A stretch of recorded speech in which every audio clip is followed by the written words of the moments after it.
Ingredients: have 1 cup of milk, 1/4 cup of vegetable oil, and 1 large egg ready. Now let's get mixing. In a large bowl, combine your cornmeal, flour, sugar, baking powder, and salt. Give them a good whisk to ensure everything is evenly distributed. In a separate bowl, whisk together the milk, vegetable oil, and the egg until well blended.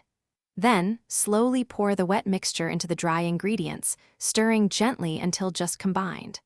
Avoid overmixing for a tender crumb.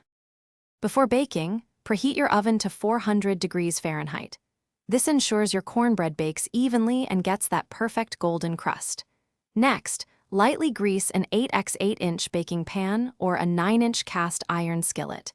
This prevents sticking and makes for easy removal. Finally, pour your delicious cornbread batter into the prepared pan, spreading it out evenly. Now for the best part, baking. Place your pan in the preheated oven and bake for 20 to 25 minutes. You'll know it's ready when the top is golden brown and a toothpick inserted into the center comes out clean. Once baked, let it cool for a few minutes in the pan. Then, slice and serve your warm, homemade cornbread. Enjoy! Thanks for watching. If this was helpful, leave a like and consider subscribing. See you next time.